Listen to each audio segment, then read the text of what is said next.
지난주 우리는 아모스가 보았던 마지막 다섯 번째 환상, 무너지는 성전의 환상을 우리가 보았습니다. 저는요, 가장 안타까웠던 장면이 무엇이었냐면 이거였어요. 성전이 무너질 거다. 단 한 사람도 피하지 못할 거야. 단 한 사람도 도망하지 못할 거야. 이 얘기를 하나님이 직접 하셨다는 거. 게다가 이 무너지는 이야기를 어디에서 하셨느냐? 제단 곁에 서서 말씀하셨다는 이 장면이 너무너무 마음이 아팠습니다. 여러분, 제단, 성전은 어떤 곳입니까? 하나님의 이름을 드높이는 곳입니다. 성전은 어떤 곳입니까? 하나님이 우리의 왕이십니다. 하나님이 아니고서는 정말 우리는 살아갈 수 없습니다라는 이 사실에 대해서 전적으로 고백하고 인정하고 또한 내 삶 가운데 선포하는 것, 이 땅 가운데 선포하는 것이 성전 아니겠어요? 이러한 성전에서 예배하는 우리가 오늘도 기대하는 것이 있다면 무엇일까요? 저는 이거예요. 영광이 나타나리라. 살아있는 생명의 역사가 흘러가리라. 우리들의 무너진 것이 다시금 일어나고 그것 가운데서 하나님의 하나님 되심이 증거되리라. 예, 저는 이걸 꿈꾸거든요. 그래서 오늘도 우리가 이 마음을 가지고 예배하는 거죠. 하나님도 마찬가지입니다. 하나님을 찬양하고 예배하는 자들에게 마음껏 축복하고 싶고요. 또한 그들의 삶을 통하여서 하나님 나라의 복됨의 이야기가 얼마나 부여하고 풍성한 것인지를 알고자 하는 것이 하나님의 마음 아니겠어요? 그런데 그런 하나님이, 그런 아버지가 당신의 택한 백성들을 향하여서 지금 뭐라고 말씀하시냐고요? 무너질 거야. 단 한 사람도 도망하지 못할 거다. 단 한 사람도 피하지 못할 거야. 얼마나 마음 아프시겠어요. 정말 이렇게밖에 말씀하실 수밖에 없는 이러한 상황을 보면서 하나님의 마음이 얼마나 아프며 찢어지며 서글프며 안타까우며 답답하셨을까. 예, 이 그림이 그려지게 됐죠. 하나님은 당신이 택한 백성이 이대로 주저앉고 무너지는 것을 그저 볼 수는 없었습니다. 어떻게 하시냐고요? 자막을 보십시오. 아모스 9장 8절의 말씀입니다. 같이 읽겠습니다. 보라, 주 여호와의 눈이 범죄한 나라를 주목하노니 내가 그것을 지면에서 멸하리라. 그러나 야곱의 집은 온전히 멸하지는 아니하리라. 여호와의 말씀이니라. 오늘 설교의 결론부터 내리겠습니다. 하나님의 은혜는 무엇인가? 그러나다. 이게 저의 오늘 설교의 결론이에요. 하나님의 은혜는 뭐냐? 그러나다. 그러나 야곱의 집은 온전히 멸하지 아니하리라. 우리 한번 생각해 봅시다. 그러나 야곱의 집은 온전히 멸하지 아니하리라. 왜 하나님은 다 멸해도 될 것을 남겨두시겠다고 하실까요? 왜? 도대체 왜? 북이스라엘 백성들은 지금 베델과 단에서 금송아지 우상을 섬기면서 하나님을 떠난 자들이었습니다. 하나님을 말하지만 그것은 단지 겉으로 말하는 그럴싸한 말이었고요. 그들의 속내에는 자기의 이기적인 욕망을 따라서 자신의 이익을 추구하고자 그냥 계속해서 달려가는 하나님과는 정말 거리가 먼 사람들이었거든요. 아버지가 보시기에는 잘하는 것이 없어요. 그렇기 때문에 야곱의 집은 온전히 멸하지 아니하리라. 이렇게 선택하신 하나님의 결정이 우리가 볼 때 바보 같은 결정이야. 아니 왜 이렇게 하시는 거지? 하나님이 뭔가 크게 잘못하신 거 아니냐? 이런 생각이 듭니다. 우리가 보기에 참 어리석은 결정이야. 이렇게 생각하고 판단이 돼요. 그런데 저는 알게 되었습니다. 내가 이렇게 판단하고 내가 이렇게 생각하는 거, 하나님은 정말 어리석은 결정이야. 쟤들이 뭘 잘한 게 있어? 라고 여기고 있는 나야말로 진정한 어리석은 사람이구나 라는 사실을 다시 한번 알게 되는 것이죠. 왜냐하면 저런 사람들은 없는 게 나, 왜 저런 사람들을 용서해 줘야 돼? 라고 말을 할 때 바로 그 사람의 범주에 나도 얼마든지 들어갈 수 있기 때문 아니겠습니까? 우리는 어떤 일을 판단하고 결정할 때 나는 예외로 두고 다른 사람들에게만 평가의 잣대를 들이대고자 하는 삐뚤어진 편향성이 참 여전히 우리에게 많구나 이런 생각을 하게 돼요. 예전에 수련회를 갔었거든요. 대형 버스를 이제 빌려가지고 이제 참석 예정 인원들을 쭉 명단이 있지 않습니까? 그럼 우선 인원 체크가 가장 기본적이기 때문에 인원 체크를 막 이제 하잖아요. 제가 몇 번이나 했는데 이게 수가 안 맞는 거예요. 몇 번이나 했는데 왜 이렇게 안 맞지? 안 맞았던 이유가 뭘까요? 되게 참 얼토당토하는 이유였어요. 아마 눈치채셨을 거예요. 정작 카운트하고 있는 나도 그 명단에 1번 양순웅이가 있었는데, 아니 왜 이렇게 내 이름이 안 보이는 거예요? 양순웅 네 하고 이제 2번부터 가야 되는데, 아니 저를 카운트 안 하고 다른 사람들만 계속 카운트하니 꼭 하나가 안 맞잖아요. 하나가 100원이 안 맞는 거예요. 100원이 큰 돈은 잘 맞추는데, 이거죠, 이거. 여러분, 우리 모두에게는요, 내가 생각하는 것보다 훨씬 더 뿌리 깊은 진짜 예외 의식이 있어요. 이렇게 얘기하고 있는 저도 마찬가지입니다. 나는 아니야라는 거죠. 그러다 보니까 이러한 예외 의식, 이러한 삐뚤어진 편향성은 다른 이들을 바라보며 판단하는 데 있어서 어때요? 그러나 이것보다는 그러므로 그렇기 때문에 인과관계에 대한 이야기가 훨씬 더 많죠. 그리고 이러한 인과관계에 집착하면 집착할수록 우리들 삶의 현상에 뭐가 나타날까? 제가 곰곰이 생각해 봤거든요. 이게 떠올랐어요. 이런 거예요. 그것 봐. 그것 봐. 내가 옛날에 이렇게 된다고 말했지. 내가 그때 그렇게 말했었지. 뭐예요? 격려보다는 핀잔의 이야기가 훨씬 더 우리들 가운데 많아지게 됩니다. 또 이런 거 있죠. 내 그럴 줄 알았어. 내 그럴 줄 알았어. 이런 이야기들. 이해하는 것보다는 책망과 핀잔의 이야기가, 질책의 이야기가 너무나도 많아지는구나. 이러한 것들을 우리가 다 경험하게 됩니다. 여러분, 자막을 한번 보십시오. 어제 우리가 큐티했던 본문입니다. 시편 말씀인데요. 24장 3절, 여호와의 산에 오를 자가 누구며 그의 거룩한 곳에 설 자가 누군가. 제가 어제 큐티 나눔 영상에도 이미 제가 이 부분을 오늘 설교 때도 하겠다라고 예고탄을 날렸어요. 정말 누구일까요? 어떤 사람이 하나님의 그 거룩한 곳에 머물 수 있으며 하나님의 그 산에 오를 자가 과연 어떤 사람일까? 자, 시인은 이 질문에 대해서 이렇게 대답하잖아요. 24장 4절을 한번 보시죠. 같이 읽을까요? 곧 손이 깨끗하며 마음이 청결하며 뜻을 허탄한 데 두지 아니하며 거짓 맹세하지 아니하는 자로다. 이 구절을 보면서 어떤 생각이 드셔요? 나네. 할렐루야. 그런 분들 있으면 할렐루야. 그 길을 우리가 걸어가야 돼. 이 사람은 바로 나야. 근데 저는 어떠한 생각이 들었느냐, 정말 손이 깨끗하며 마음이 청결하다, 정직함을 이야기하는 것일 겁니다. 뜻을 허탄한 데에 두지 아니하며 거짓 맹세하지 아니하며. 어떨까요? 우리가 오늘도 이러한 삶을 살아가고자 몸부림을 치는 거지, 이건 이미 내 삶의 이야기입니다 라고 말할 자 아무도 없겠다. 그 생각을 우리가 하게 되는 거죠. 이게 우리들 아니겠습니까? 그런데 하나님은 어떠셔요? 이러한 우리들을 향하여서 오늘 말씀하십니다. 그러나 야곱의 집은 멸하지 아니하리라. 하나님이 이렇게 결정하기까지 우리에게 그럴 만한 자격이 있습니까? 하나님이 이렇게 결정하기까지 우리에게 합당한 이유나 조건이 있습니까? 아니잖아요. 아니에요. 이유는 어디에 있냐고요? 내게 있는 것이 아니라 하나님께 있죠. 그러나의 은혜, 그러나의 이끄심, 그러나의 그 모든 돌보심은 나의 이야기가 아니라 하나님의 이야기다. 우리는 다 알고 있습니다. 자, 한편 방금 제가 말씀드린 것처럼 우리에게 그럴 만한 자격이 있어서가 아니라 그러나의 은혜는 하나님의 이야기다. 우리에게 합당한 이유가 없다. 우리에게는 그럴 만한 조건이 없다. 제가 지금 방금 이렇게 말씀을 드리고 있고, 어쩌면 우리 모두에게 이 부분은 너무나 당연한 이야기일 거예요. 하지만 그럼에도 이러한 말씀을 들을 때 우리는 가끔 이런 질문을 하게 됩니다. 그럼 목사님, 하나님은 살려주시고 일으켜주시고 분명히 회복시켜 주실 텐데, 그렇다면 이왕이면 오늘 본문의 북이스라엘 백성들처럼 힘있고 잘 나가고 뭔가 잘 될 때에 그런 은혜를 계속 부어주시면 안 되나요? 왜 하나님은 우리가 망하고 무너지고 아프고 쓰러지고 눈물 흘리고 왜 그럴 때에 다시금 내가 너와 함께해, 이런 얘기들을 하시는 걸까요? 사실 저의 지금 고민이에요. 저 이런 생각 많이 하게 돼요. 진짜 왜 그러실까? 하나님은 왜 이렇게 하실까? 저는 이렇게 생각을 합니다. 우리 스스로가 우리의 능력을 너무나도 크다라고 착각하기 때문이죠.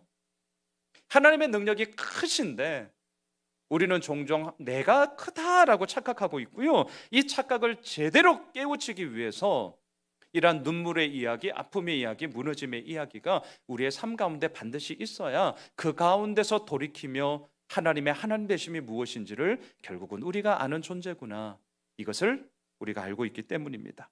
지금으로부터 한 12년 전의 일입니다. 제가 목동에서 사역을 할 때 제자 훈련을 했던 50대 중반의 그 한 성도님, 제가 잊을 수가 없어요. 이분은 어린 나이에 지방에서 서울로 올라오셨습니다. 기술을 배우셨던 분입니다. 정말 밑바닥에서부터 시작하셨던 분이세요. 남들 놀 때 안 놀았어요. 남들 휴가 갈 때 휴가 안 갔어요. 정말 죽어라 돈 벌었어요. 죽어라 일했어요. 그리고 시간이 지나면서 기술을 갖고 있다 보니까 그 기술을 가지고 사업을 일구었어요. 그리고 이 사업이 잘 되었어요. 제가 봐도 그 사업장 견실한 중견 기업 있더라고요. 자, 그런 분이 이제 교회를 나오게 된 계기가 참 인상 깊어서 제가 잊지를 못합니다. 이렇게 말씀하셨어요. 골프에 한참 미쳤다는 거예요. 이제 사장님이니까 비즈니스 상 많잖아요. 그런 거 많잖아요.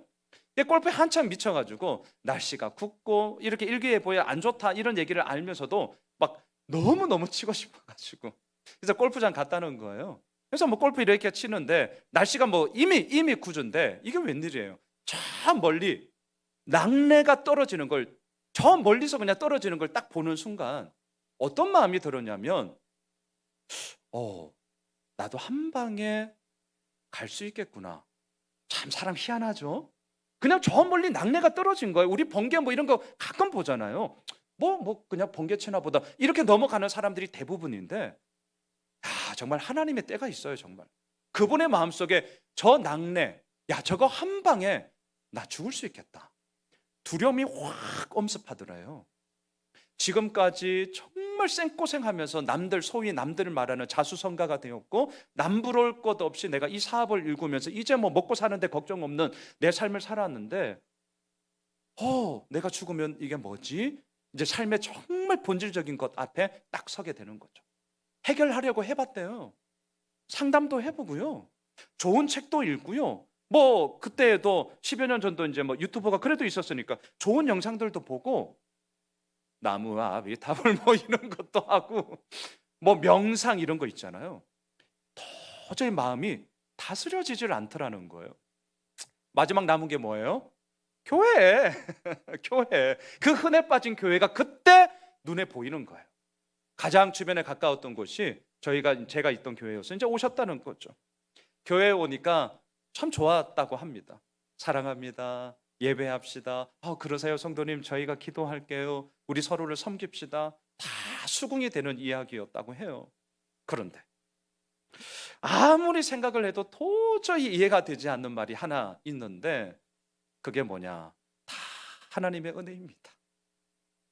이게 죽었다 깨어나도 교회를 다니면 다닐수록 계속 본인의 마음에 튕겨져 나온다는 거죠. 그래서 이제 제자 훈련을 오셨고 이제 저와 함께 얘기를 나누면서 이제 이 얘기를 하시는 거예요. 저한테 얘기하시더라고요. 목사님, 자기는 정말 다른 말들은 다 이해가 되고 받아들일 수 있고 수용할 수 있고 내가 기꺼이 도네이션 할 수 있는데 이 모든 것이 다 하나님의 은혜다. 저 솔직하게 목사님 이해가 안 돼서 내가 제자 훈련까지 왔다. 이거 한번 답 좀 내어주시오. 이거였어요. 남들 놀 때 나 안 놀았습니다. 남들 휴가 갈 때 저 열심히 일했습니다. 정말 아둥바둥 저 돈 모아서 제가 이 사업장 일구었습니다. 이거 저의 땀입니다. 저의 눈물입니다. 저의 열심입니다. 정말 하나님의 은혜, 내가 한 건 그건 뭐가 되는 거지? 저 이 갈등 속에 도저히 해결이 되지 않아요. 이런 얘기였어요. 정말 동감이 되죠. 충분히 이해가 되죠. 그러면서 제가 말씀을 드렸어요. 성도님, 오늘도 그럼에도 불구하고 제가 왜 하나님의 은혜라고 말씀을 드릴 수밖에 없는가? 그러면서 이 말씀을 그때 말씀드렸어요. 자, 자막을 한번 보세요. 자막 조금 작을 수도 있을 것 같은데 신명기 말씀인데요. 신명기 8장 17절 18절입니다. 그러나 네가 마음에 이르기를 내 능력과 내 손의 힘으로 내가 이 재물을 얻었다 말할 것이라. 내 하나님 여호와를 기억하라. 그가 내게 재물 얻을 능력을 주셨습니다. 이같이 하시면 내 조상들에게 맹세하신 언약을 오늘과 같이 이루려 하심이니라. 믿음 생활을 하며 정말 우리가 끊임없이 싸우는 부분은 뭘까? 저는 이 17절과 18절의 싸움이라고 생각합니다. 우리는 오늘도 말하죠. 세상은 오늘도 말하죠. 내가 잘났기 때문에 내가 한 거야. 내 힘과 내 손의 능력으로 내가 여기까지 왔는데 왜 하나님의 은혜라고 말하지? 그럼 나는 뭐가 되지? 우리 충분히 동의가 된다니까요. 그러한 우리들에게 하나님이 말씀하세요. 순웅아, 근데 너 아니? 너 아니? 너 한번 생각해봐. 너 꼭 기억해야 된다. 너 그래 좋아. 너 그렇게 열심히 성공하고 열심히 일했는데 그렇게 열심히 하기까지 건강을 누가 준 것 같니? 지금 이 얘기거든요. 사업, 우리 이 자리에도 우리 사장님들이 계십니다. 사업 내 혼자만의 힘으로 하는 거 정말 그건 당연한 거고요. 내 혼자만의 힘으로 다 되는가요? 아니에요. 상호작용이죠. 상호작용. 어떻게 천상천하 유아 독전이에요? 그런 사람이 어디에 있나요? 서로 상호작용 가운데서 서로의 이야기가 쌓여지고 쌓여지는 거죠. 사장님 혼자 열심히 하면 뭐 하나요? 함께 마음을 모으는 직원들이 함께 이루어 나가야 되는 거죠. 내 혼자만의 힘이 어디에 있냐고요. 적절한 타이밍이 있더라고요. 적절한 때가 있더라고요. 좋은 사람들과의 만남이 있더라고요. 거래처와의 그러한 원활한 관계 속에서 서로가 윈윈하는 게 있더라고요. 그게 내 마음대로 됩니까? 아니잖아요. 하나님이 지금 그 말씀을 하는 거예요. 너에게 재물 얻을 능력을 내가 준 거야. 너 잘 봐라. 제가 그때 이 말씀을 드렸어요. 뭔가 그분의 마음속에 울림이 오는 걸 느꼈어요. 눈빛이 달라지더라고요. 그리고 저와 1년간 제자 훈련하면서 이 벽을 깨셨어요. 자기의 삶을 정말 돌아보니까 건강 잃으면 뭐 하나요? 이번 주 우리 조용기 목사님, 물론 잘함 못함 공가 누구나 다 있지만 하나님의 부르심을 받았죠. 네, 참 안타까운 일임에 분명합니다. 자, 그게 우리들의 인생 아니겠어요? 우리도 언젠가는 하나님 앞에 서는 거죠. 너 꼭 기억해봐. 네가 지금 이 자리에 오기까지 그 모든 재반 여건을 누가 해준 것 같니? 이 싸움이 있죠. 여러분, 내 능력과 내 손의 힘으로 재물을 얻었다고 생각하십니까? 내 능력과 내 손의 힘으로 지금의 모든 것을 이루셨다고 생각하십니까? 아니에요. 아니에요. 설교를 준비하면서 제가 원고에 여기까지 막 썼어요. 지금 제가 이렇게 설교한 게 지금 원고에 있거든요. 막 썼어요. 그런데 이상하게 그 다음에 이야기가 계속 이어져야 되는데 제 마음속에 이어지지를 않았어요. 내가 왜 이러지? 내 힘의 능력, 내 손의 힘으로 하는 것이 아니라 이 모든 것을 다 하나님이 해주신 거야. 너 꼭 기억해 봐야 돼. 정말 맞는 말이잖아요. 설교 그럴싸하잖아요. 제가 원고 막 여기까지 쳤거든요. 근데 그 다음 내용이 이어지질 않았어요. 저는 저의 영적 상태, 저의 마음의 이야기를 가장 잘 들여다볼 수 있는 시간이 언제냐면 설교를 준비하는 시간이에요. 왜냐하면 여하튼 이 설교는 저의 마음을 통과하고 저의 생각이 통과되어져서 나오는 말이기 때문에 확신을 가지고 선언하는 것이지 제가 강의하는 게 아니거든요. 저는 확실히 뛰어난 사람이 아닙니다. 머리에 이야기하고 싶지 않아요. 그냥 우리의 가슴의 이야기를 하고 싶은 거예요. 근데 안 나가요. 안 나가. 내가 왜 이러지? 너무나 맞는 말인데 왜 그 다음이 이어지진 않지? 한참을 있었어요. 진짜 한참을 있었어요. 꽤 많은 시간이 지났어요. 근데 제가 알게 된 게 있습니다. 내가 말만 이렇게 하지 정작 나도 내 능력과 내 손의 힘으로 얻었다고 양순옥 네가 생각하고 있구나. 제가 이 마음을 보았어요. 개척을 하고 4년이 지났죠. 정말 제 마음에 뭐가 있을까? 뭐가 있는 줄 아세요? 1년 차 때, 2년 차 때 정신없이 진짜 달렸죠. 코로나가 터지는 3년 차, 그리고 4년 차. 이렇게 시간이 쌓이니까요. 정말 죄송합니다. 제 마음속에 뭐가 이렇게 스물스물 올라오냐면 교회를 위해 내가 어떻게 했는데 이 마음이 들어요. 들어요. 지난 수요일날 우리 서집사님이 이 자리에 계시지만 우리 서도집사님 같이 식사하고 한 3시간, 4시간 이야기를 나누었어요. 너무 좋았어요. 제가 중요하게 생각하고 있는 가치가 뭔가? 나는 이런 목사다. 나는 교회에 대한 이런 그림을 그리고 있다. 그리고 지난 4년간 이 그림들이 예수 호메실 교회라는 실질적인 이 로컬 처치를 통하여서 어떻게 이루어지고 있고 또한 앞으로 어떻게 가고자 하는 것인지에 대해서 나는 이런 꿈을 꾸면서 나아간다. 뭐 이런 얘기들을 쭉 나누었어요. 그러면서 이야기를 하는 가운데 제가 이 말씀을 드렸습니다. 다윗이 골리앗과 싸울 때 물맷돌을 던져서 쓰러뜨렸다. 그렇기 때문에 사람들의 관심은 다윗이 던진 물맷돌에 엄청나게 많은 관심을 가지더라. 이 물맷돌이 뾰족한 건지 맨들맨들한 건지 큰지 작은지, 그리고 이 물맷돌을 나 역시 가지고 나도 전쟁에서 싸우면서 이기면 나도 이길 거다라는 그 생각을 가지고 그럼 나는 어떤 물맷돌을 가져야 될까? 이것에 온통 많은 관심들을 가지더라. 그러나 나의 마음속에는 물맷돌이 중요한 것이 아니라 그 물맷돌을 던진 다윗이 하나님의 사람이었기 때문에 이긴 것이다. 나는 이러한 것에 중점을 두고 내가 목회하고 싶다. 물맷돌의 이야기, 그게 물맷돌인지 짱돌인지 창인지 칼인지 나는 그렇게 관심 없다. 무엇이든지 다 할 수 있다. 정작 중요한 것은 하나님의 사람이었느냐, 이것에 대해서 나는 올인하고 싶다. 이렇게 말씀을 드렸어요. 정말 그 마음 변치 않거든요. 그리고 그 다음 날이었어요. 제가 목요일 저녁 저의 스승이자 저희 멘토이신 정갑신 목사님, 뭐 추석 연휴도 있고 해서 제가 인사도 드릴 겸 같이 밥 먹었어요. 이런저런 얘기 나눴어요. 자, 목사 둘이 만났어요. 뭐 얘기할까요?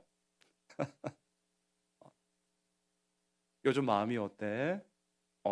우리 마음 얘기해요. 그리고 나서 이제 씹어요.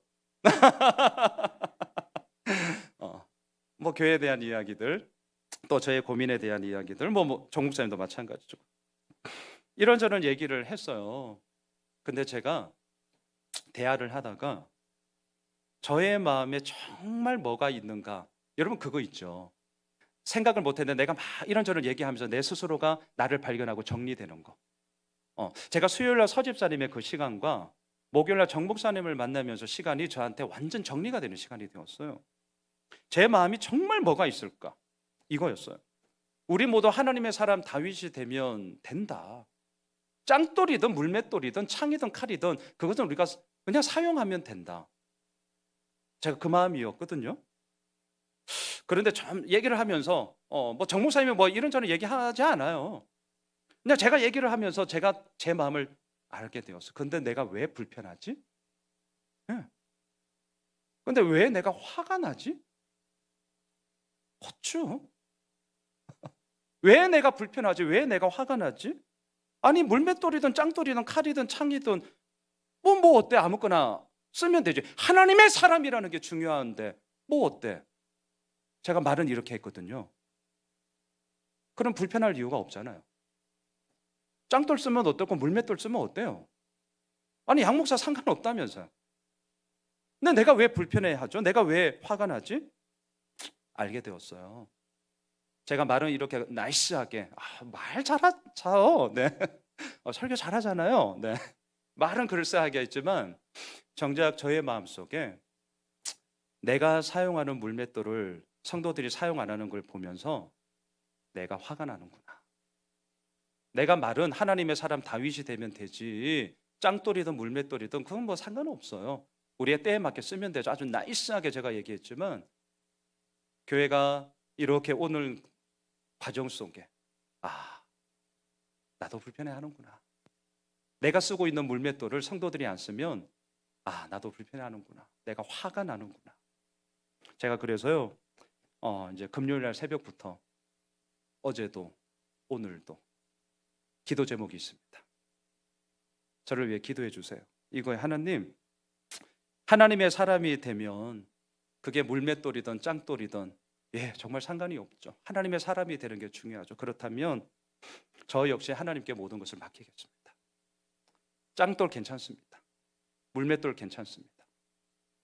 제가 조정할 수 있으면 조정하는 것이고 제가 조정하지 못하는 것이라면 제가 정중하게 조정하지 못하겠습니다. 저 역시 하나님 앞에서 정직하게 서고 우리 성도들에게 정직하게 서야겠다.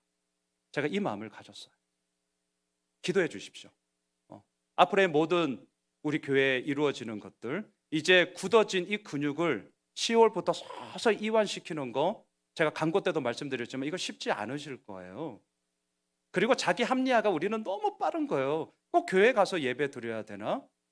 저 인정한다니까요. 하나님이 뭐 여기에만 계신 거 아니에요. 하지만 그렇게 말하고 있는 우리들의 마음을 정확하게 들여다보세요.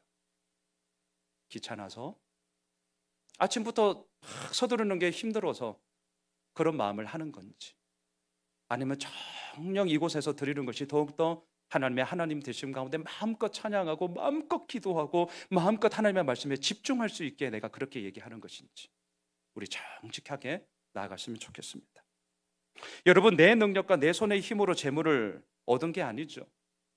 내 손의 힘과 내 능력으로 지금의 모든 것을 이룬 것도 아닙니다. 하나님의 은혜죠.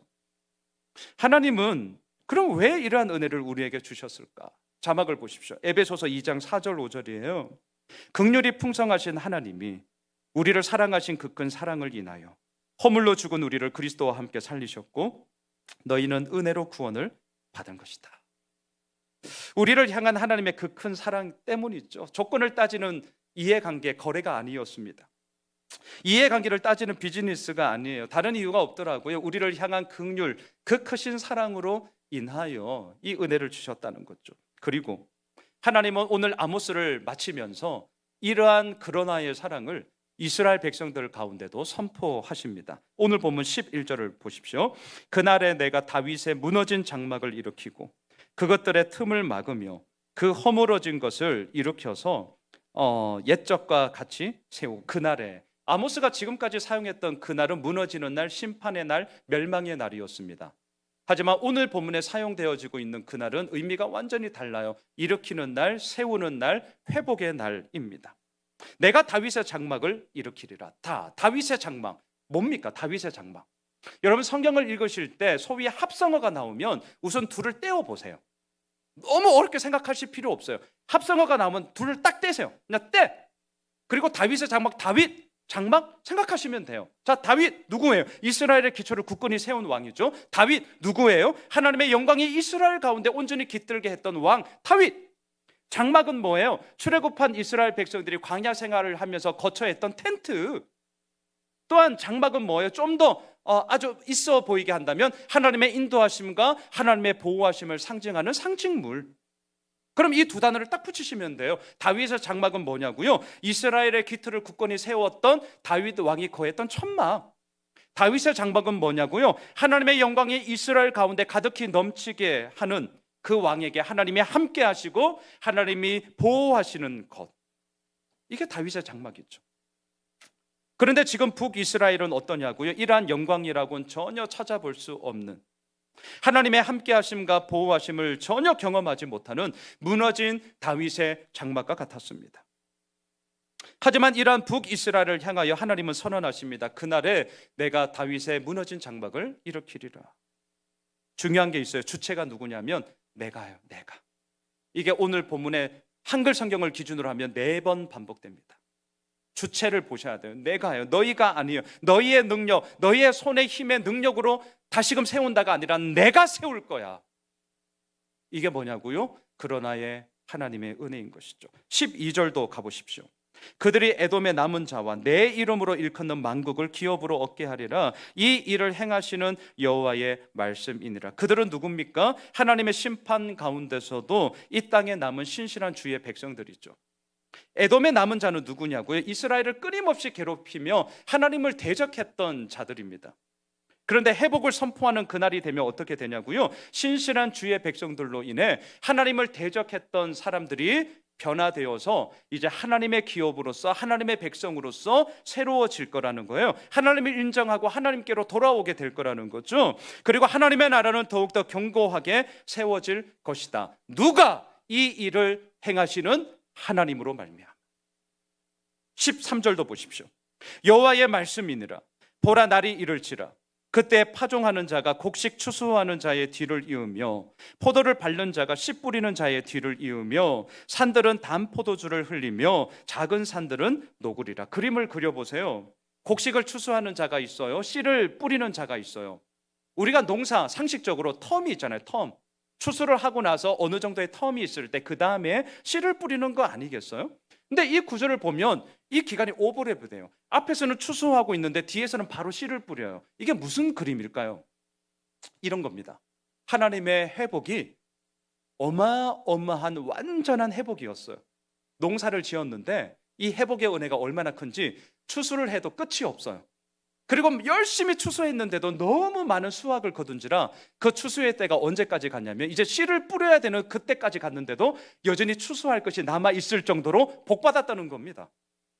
그래서 앞에서는 막 계속해서 추수하고 뒤에서는 씨를 뿌리는 자가 연이어서 오버랩이 되고 있어요. 하나님의 회복, 하나님의 변화시킴, 하나님의 풍성하신 부여하심이 이렇게 놀랍게 이루어지는 거야 라는 것을 그림 그려주고 있습니다. 14절도 보십시오. 내가 내 백성 이스라엘이 사로잡힌 것을 돌이키리니 그들이 황폐한 성읍을 건축하여 거주하며 포도원들을 가꾸고 그 포도주를 마시며 과은들을 만들고 그 열매를 먹으리라.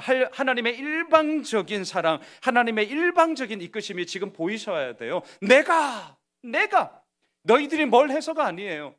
내가요. 포도원을 가꾸었습니다. 포도주를 마시게 되었고요. 또한 온갖 가수원에서 풍성한 열매를 먹게 되었어요. 그 주체가 누구냐고요? 내가 그렇게 하겠다는 거죠. 말씀을 정리하겠습니다. 지난 6월부터 아모스 강의를 시작했어요. 그리고 오늘로 마칩니다. 1장부터 시작해서 지난주 우리가 보았던 9장 10절까지를 보시면 온통 멸망입니다.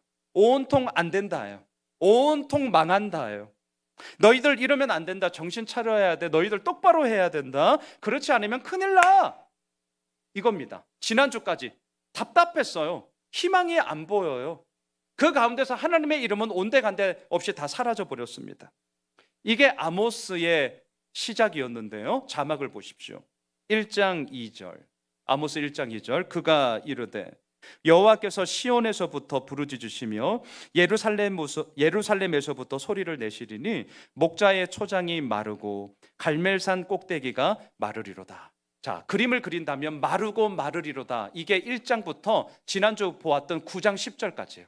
그림으로 말하면 그냥 다 말라버렸어요. 마르고 마르리로다. 그렇다면 이렇게 시작한 아모스의 끝이 뭐냐?